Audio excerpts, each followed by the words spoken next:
What's happening, fam? L.A.R movement still moving. Book is entitled Lessons from a Non-Custodial Father at Amazon, Kindle, Create Space. Link will be in the description box below as usual. Um, this video is entitled Willie Lynched Love. Um, I talked about Willie Lynch a few times, but not that many. But I think I talked about Willie Lynch relationships in a sense.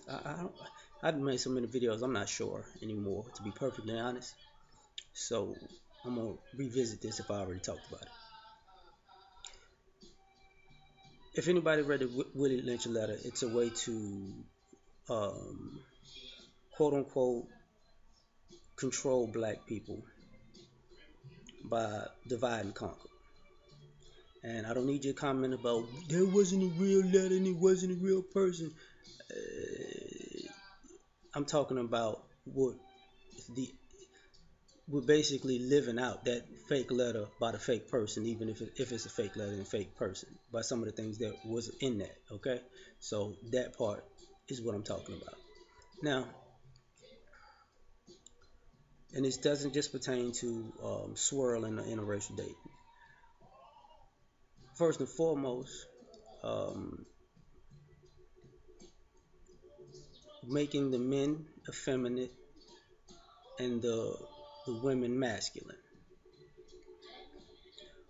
As you see, a lot of men and women are having this problem because um, the women, they'll say the men aren't in the homes teaching the children the boys how to be men, and the girls the balance they need to interact with men. And the guys will say that the women are quote unquote sabotaging the children by teaching their girls to be manly and they boys to be feminine, which basically sabotages the next generation because now the women and men don't have anybody to date, which is divide and conquer, right? So that becomes a problem. Um, Now you can talk about the reasoning behind if the men are at fault for leaving the home, or if the women are at fault for keeping the guys out of the home. With that type of thing. That's part of this conversation, but that's been covered a lot, so I'm gonna go past that. Um, the other thing about that though is because of the division, people do not want to admit that they're also gravitating to dysfunction. And what I mean by that is this: part of the Willie Lynch letter was get the best guy and make an example out of him, like lynch him publicly, basically. Beat him, kill him, and strike fear among the community. That's went on from early times all the way until you know the assassination of some of our leaders to the public assassination of other leaders' character, whether it's been a literal lynching or public lynching or propaganda lynching. So because of that, whether people realize it or not, you know, it put women in a position where they gravitate to the weaker males because they're scared of being with the stronger males because the stronger males could get killed. And just like black men have understood you have to maneuver differently because of the way they killed the leaders, say in the civil rights movement, and broke up the Black Panther Party, and you know, um, even in some ways internal and external things with the nation. Um, all the way up to assassinating Bill Cosby's character recently. And the brothers who got killed by the police and all that. I would say the women have that same issue, but they don't want to date strong black men because they're scared of having to fall in love and mourn somebody. They're scared of being Betty Shabazz, in my opinion. Just or Coretta Scott King. They're scared of being that woman, so they don't want that kind of man, which creates another division. Um, because even when it comes to black men, black men like that have trouble finding love. But the men who don't are dysfunctional guys who people would think they may be controllable or not as smart because they're rogue, you know, and to some degree that's true. Like, so the dysfunctional guy, he's not going to challenge white supremacy. So, and because he's dysfunctional, he's more of a, a, a, a hindrance to his community than a help. So because of that, he's going to be around for a longer period of time because he can be used to help um, maintain white supremacy through his own dysfunctional actions.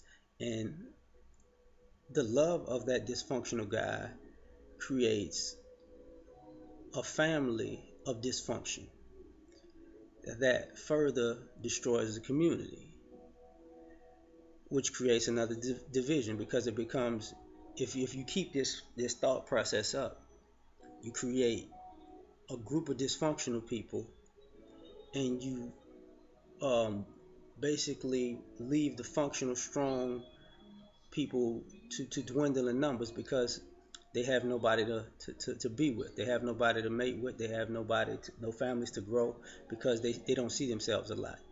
They become little enclaves. So another way to divide and dilute the greatness and, and dilute black excellence that could challenge and change our situation. You know, same thing with interracial dating. Now you just want to find happiness, and you feel you know happiness has to be another color, which is a problem with that dysfunction in general because you're saying another race can bring you happiness just on the fact that they're another race alone, even though their culture is built on having a hand in actively destroying your culture. So even the people that you wind up loving and being happy with, um, whether you know it or not, they're also an accomplice to destroying your culture. So divide and conquer. They don't like you really as a group. The individual may or may not like you, right? You could be somebody they love, or you could be just a fetish. Who knows? It's a gamble, but you're willing to take that because just like you're attracted to dysfunction inside the community, you're attracted to dysfunction outside the community, whether you like to admit it or not. And that becomes a problem because whether whether you pay attention or whether you want to pay attention or whether you're being having cognitive dissonance, you're not admitting the reality. That person that you wouldn't date that's functional when they were black, you wouldn't date that same person that's non-black that you find all these things in common with if they were black either. So when they become when they begin to be racist or um, they begin to show prejudice, they begin to excuse other people's actions toward you, that shows, for one, they don't love you and they feel like you're beneath them, and they're and you're in there because you feel stuck. So you basically exalted a person that hates you. You can't live with it. You know, you're living the life of the daughter in imitation of life, whether you're a man or a woman, acting like that's not dysfunctional when it is. You know, And the irony of all that is, is is Willie Lynch love because you have a problem seeing two functional black people love each other. That's part of the issue to me. There were people dislike the Cosby Show. There were two functional black people that loved each other. Oh my God. Ooh. I mean, I get it wasn't a perfect situation, but you know, we look at all these dysfunctional black relationships and we go, yeah, look at the love. But if you see two functional people, you got an issue. But you can see dysfunction everywhere, and it's okay. You know, and it's just like I don't understand it. I don't see it. You see it. You just don't want to admit that you're scared of actually um, creating and building and putting the work in to create functional adults who can compete in this society and compete and win on a high level. That takes a lot of work, and you don't want to do that, you know, because people get paid more to coon sometimes than they do to be um, a real black man or black woman. You would rather somebody be a negative stereotype, than parent them to be a positive one or to be in love with a positive a black ex or be in love with somebody that exhibits black excellence. You know, but nobody wants to admit this sometimes because it's a Willie Lynch syndrome when it comes to love. You know, so what you gonna do? You gonna live this nonsense out, and then as you get older, you're gonna come to a crossroads where you're gonna realize you set yourself up for failure, and you're gonna probably dislike your life because you're not gonna like the choices you made, and you're gonna realize the reasoning behind the choices you made, and you realize your intentions were you bought into Willie Lynch with your love life.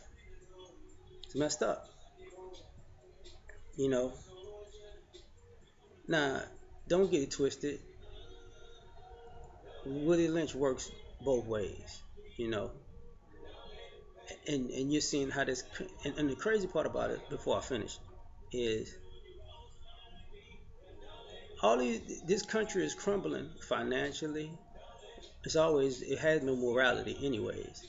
Um, but even the people that the dysfunctional people that you want to be like because they have a easier life than you, now their lives are becoming harder than yours by their own hands and by their own design. So now what are you going to do? You're still going to gravitate to their dysfunction because you're still attracted to dysfunction because it's still divide and conquer. Because when they have issues, guess who's going to come and save them?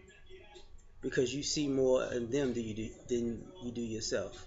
That's why you have these Captain Saver non-blacks. You know, oh, they're going through so much. I need to hug and kiss them. No, you don't. They wouldn't hug and kiss you. You know, would you have this same amount of compassion for your own? No. So this is a problem when you have love, compassion, empathy. You ready to in support of other people who don't like you, but the people who love you, you treat them like trash because because the very same people that you have love and compassion for told you that you weren't anything, and the people that you're supposed to love aren't anything, and to get, I guess, money and what you want is peace of mind, you'll sell out yourself and your own for an easier life with a person that hates you, and that will show you actively that they hate you, which makes no sense, but this is what's going on. We out. Peace.